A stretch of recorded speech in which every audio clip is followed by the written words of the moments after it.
Bonjour à tous et bienvenue sur Crypto Flash, la chaîne de l'actualité crypto. Aujourd'hui, journée complètement folle sur les crypto-monnaies. Le marché est en hausse, en très forte hausse. Le Bitcoin est allé chercher les 35 000 dollars aujourd'hui. On est en légère baisse par rapport au plus haut. On est à 33 800. Là, à l'heure où j'enregistre cette vidéo, il est assez tard, quasiment 1 heure du matin. Plus 6%, Ethereum 1780 dollars, plus 3%, XRP en hausse aussi. Bref, tout le marché est en hausse aujourd'hui. Une très bonne journée, plus 5% globalement sur tout le marché. Mais comme je vous l'ai dit, on est même allé chercher plus haut dans la journée. Alors, qu'est-ce qui s'est passé aujourd'hui? Eh ben, il y a beaucoup d'attentes autour de l'ETF Spot Bitcoin. C'est quelque chose qui est très très attendu aux États-Unis pour faciliter l'investissement dans le Bitcoin aux US. Ça a commencé avec cette information qui est que le Depository Trust and Clearing Corporation, une entité affiliée, on va dire, au Nasdaq qui s'occupe d'un certain nombre de choses liées à l'infrastructure, de tout ce qui est tradé sur le Nasdaq, et ben cette entité a rajouté sur son site l'ETF Spot Bitcoin de BlackRock, donc le iShares Bitcoin Trust.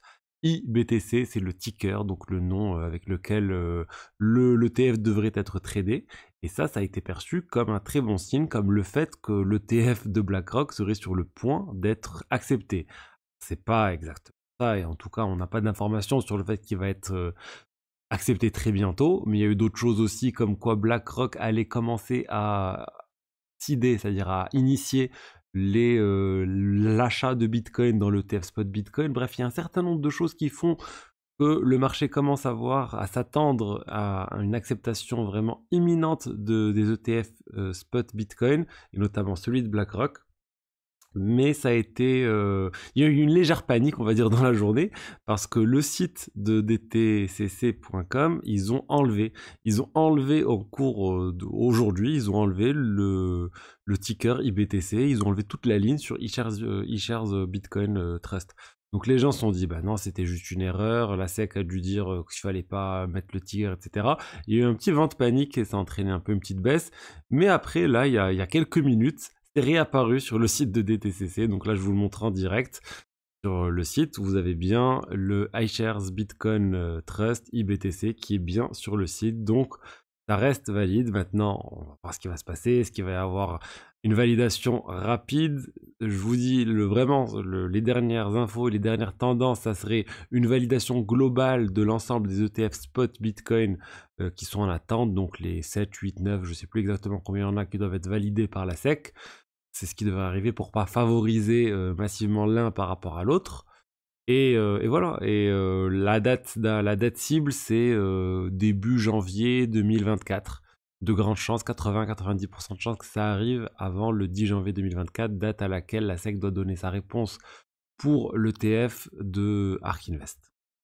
Donc voilà sur l'aspect ETF Spot Bitcoin, évolution des crypto-monnaies aujourd'hui. Et c'est quelque chose qu'on va suivre parce que ça faisait un moment qu'on n'avait pas eu un pump comme ça au sein d'une même journée. On va parler maintenant de plein d'autres choses vraiment. J'ai beaucoup de choses à vous dire dans cette vidéo. On a d'abord Ledger qui vient de lancer son service très controversé Recovery, donc qui permet d'avoir un backup de votre clé privée. Donc globalement, pour simplifier les choses, votre clé, votre seed phrase, elle est divisée en trois. Une partie reste chez vous, une partie est chez Ledger et une troisième partie est chez un partenaire de Ledger en charge de la conservation de cette clé. Et ça veut dire qu'il suffit d'avoir 2 clés parmi 3 pour pouvoir débloquer et accéder à l'ensemble de vos cryptos. Donc il suffit que vous que vous et Ledger soyez d'accord pour faire un backup, vous pouvez faire le backup. Il suffit que la société de recovery et Ledger fasse la demande pour que ça marche. Et du coup, même si vous perdez votre seed, eh ben, ça sera toujours possible de la récupérer parce qu'il y a un backup qui est stocké autre part. L'idée, c'est que ça va faciliter la vie aux personnes qui ne savent pas stocker eux-mêmes leur seed. La mauvaise nouvelle et pourquoi moi je déconseille en fait d'utiliser cette seed, c'est que vous n'êtes plus réellement le seul propriétaire de vos clés. Concrètement, Ledger est l'autre société qui est en charge du backup de cette clé. Eh ben, s'ils se mettent d'accord, pour X ou Y raison. Par exemple, je vais vous donner au moins 2 raisons différentes. Supposons que les 2 sociétés se font pirater, et ben potentiellement la clé sera accessible. Autre chose qui est beaucoup plus, on va dire, possible, imaginons qu'il y a un gouvernement qui force Ledger à fournir cette information et qui force aussi la société en charge du backup de la clé à fournir l'information de votre clé, et ben ils pourront accéder à vos cryptos. Encore une fois, si on va dire l'aspect gouvernemental ne vous inquiète pas, pourquoi pas, mais on va dire ça perd de l'intérêt parce que vous êtes plus réellement le seul propriétaire de vos cryptos. Donc moi, je déconseille, je ne l'utiliserai pas, mais je pense qu'il y a pas mal de gens qui vont l'utiliser. Ensuite, on va parler de Phantom. Phantom, donc la blockchain étroitement liée à André Cronje, le génie de la DeFi, et ben, ou l'élève terrible de la DeFi, selon comment on le voit, et ben, ils sont en train de préparer une nouvelle mise à jour majeure de Phantom. Ça s'appelle Phantom Sonic, c'est disponible sur le testnet actuellement, donc une version de test du réseau testnet. Ils annoncent plus de 2000 transactions par seconde, c'est beaucoup plus que ce que le réseau peut faire actuellement. Énormément d'améliorations différentes sur plein de choses techniques. Alors, a priori, même pas besoin de hard fork pour faire cela, donc c'est très très attendu et c'est une bonne nouvelle hein, pour Phantom qui continue à se développer, continue à mettre à jour des éléments très importants pour être toujours plus performant. Le cours de Phantom aujourd'hui, par contre, il est à peine en hausse de 0,2%, alors que le marché, on l'a bien vu, il était en forte hausse. Ensuite, on a Yearn Finance, l'agrégateur de rendement de la finance décentralisée, qui sort enfin le nouveau modèle de son token qui était très attendu, les votes escrowed YFI. Globalement, ils ont copié, ils sont inspirés ce qui se fait au niveau de la finance décentralisée depuis un certain temps avec Curve Finance, etc. Ils ont adapté le modèle pour inciter les gens à loquer, à bloquer les tokens Yearn le plus longtemps possible pour avoir des revenus supplémentaires et du coup pour réduire la quantité de tokens aussi en circulation et faire augmenter le prix du token Yearn. Et ça faisait un moment que ça devait sortir et voilà, c'est enfin sorti. Pas d'impact majeur sur le cours, plus 1%, mais c'est quelque chose qui sur le long terme pourrait vraiment aider le cours de token Yearn parce qu'il y en aurait beaucoup qui seront loqués et du coup beaucoup moins en circulation. Ensuite, une mise en garde. Regardez, ce tweet, ça nous vient de Julien Bouteloup. C'est un Français, un spécialiste de la finance décentralisée avec StakeDAO et un certain nombre de choses qu'ils ont lancées. C'est un builder, il a construit plein de choses et il vient de poster qu'il s'est fait pirater. Il a été victime de phishing et ils lui ont volé son son CryptoPunks, le CryptoPunks 1705. Comment ça s'est passé? Il a même posté les screens. Il a reçu un mail. Nouvel airdrop disponible de EarnDrop, c'est un site pour avoir des notifications lorsque votre compte est éligible à des airdrops. Et en fait, c'était juste un faux mail. On peut voir ici d'ailleurs dans l'adresse mail que c'est n'importe quoi. Hein. Marines.togetherweserve, ça n'a rien à voir avec EarnDrop.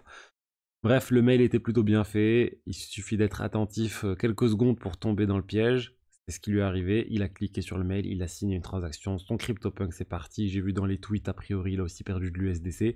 Mais comme quoi, ça peut vraiment arriver à n'importe qui d'être victime de phishing. Soyez extrêmement vigilants. La meilleure chose à faire, c'est d'avoir des wallets pour la conservation de vos actifs les plus à risque, qui sont même pas connectés à votre PC, qui sont pas connectés à votre MetaMask, qui sont dans un cold wallet quelque part et vous n'avez même pas à interagir avec eux parce que c'est du stockage sur le long terme, il n'y a pas de raison que vous ayez une accessibilité directe à ces types de wallets. Et là, clairement, il semble pas l'avoir fait. Mais voilà, encore une fois, ça peut arriver à tout le monde. Je suis pas en train de dire qu'il est bête ou quoi que ce soit.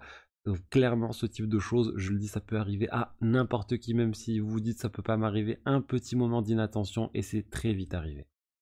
Ensuite, aujourd'hui, on a eu la publication du code source de DYDX, la version V4 qui approche. C'est enfin arrivé. Ça va être une solution, on va dire, à part entière sur le réseau Cosmos, une blockchain à part entière sur le réseau Cosmos. Ils ont publié le code source, tant mieux, ça avance, ça se rapproche, ce lancement, et c'est très très attendu. Ensuite, je voulais juste clarifier certaines choses autour de FTX. Il y a pas mal de news qui sont passées comme quoi sur Twitter, etc. Comme quoi j'ai essayé de corriger une fois où j'ai vu passer le sujet, mais je ne peux pas faire ça à chaque fois. Comme quoi les personnes qui avaient de l'argent bloqué sur FTX allaient pouvoir recevoir jusqu'à 90% de la somme qu'ils avaient mis initialement sur FTX. Non, c'est faux, c'est pas ça. L'accord qui est en train d'être négocié actuellement, c'est que 90% des actifs que possède FTX actuellement vont être donnés aux utilisateurs qui avaient de l'argent bloqué sur FTX. Ça ne veut pas dire que c'est 90% de ce qu'ils avaient initialement mis sur la plateforme. On n'a pas encore le pourcentage réel de ce qu'ils vont récupérer, mais c'est probablement moins. Sur le long terme, ça pourra augmenter, mais ça reste, voilà, je vous ai dit, les dernières estimations, on est plus autour de 50%. Le marché estime qu'il y a 50% de chances de récupérer ce qu'on a. Enfin, pour quelque chose qui vaut 100, bah, vous allez pouvoir récupérer 50 selon ce que le marché pense actuellement. Ça peut évoluer. Mais voilà, c'était quelque chose dont je voulais un peu clarifier l'information. Et voilà ce que j'avais à vous dire aujourd'hui sur les diverses actualités crypto du jour. J'espère que le contenu vous a plu. Si c'est le cas, n'hésitez pas à liker, à commenter, à vous abonner. Et je vous dis à demain pour la suite. Au revoir.